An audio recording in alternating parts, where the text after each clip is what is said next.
region is. This week, we're going to tell you all about it. Lieutenant Colonel Jonathan Conricus, former IDF spokesman and senior fellow at FDD. Sir, appreciate you joining me. Thank you. Pleasure to be here. Sir, few people realize how many problems there are with the dynamic over here.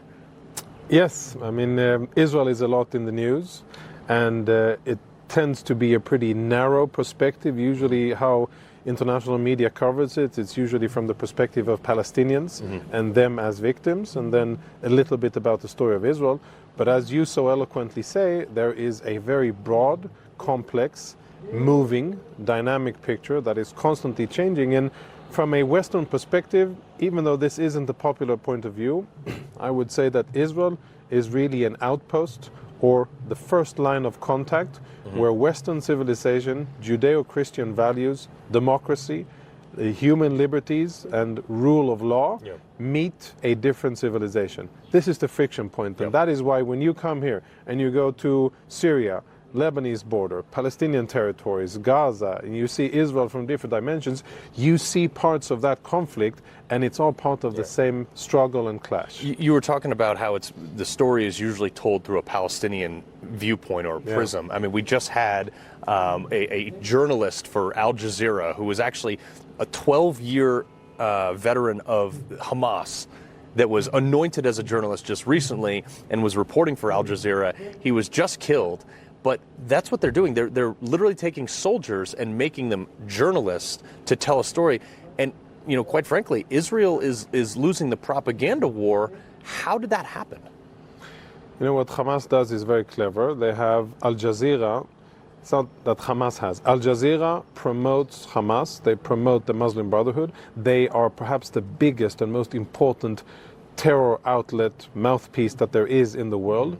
For good reason. Al Jazeera is outlawed in most Arab countries in the Middle East because they, unlike people in the West, understand how very dangerous and toxic Al Jazeera is, because they promote instability and terrorism, and they seek to bring about a change of regime in every Arab country until they reach a situation where it's Muslim law, Sharia, that governs everything. And that's what Al Jazeera does, and Hamas is a useful vehicle for them. Sadly, I have to agree, we are not winning the battle of the narratives. I don't think that we're fighting seriously enough, and I regret the fact that we're not allocating the resources and that we're not applying the same level of creativity and investment into fighting this battle as well, because sadly, our enemies are good at it, and they're getting a lot of free support by international media. Just a few hours ago, I saw a video of a prominent CNN journalist, Clarissa Ward, walking down and shedding crocodile tears about this Hamas terrorist who was also freelancing for Al Jazeera. And she didn't mention Hamas even once. And I think that is, you know, such a professional travesty to be speaking about journalists and their protection, which, by the way, I am all for. Journalists on the battlefield everywhere should be protected. But someone who doubles as a journalist and is really a Hamas operative has zero protection. Well, and that's the other thing too, is I mean, in America, we have all these kids chanting, you know, free Palestine, queers for Palestine, all this weird stuff.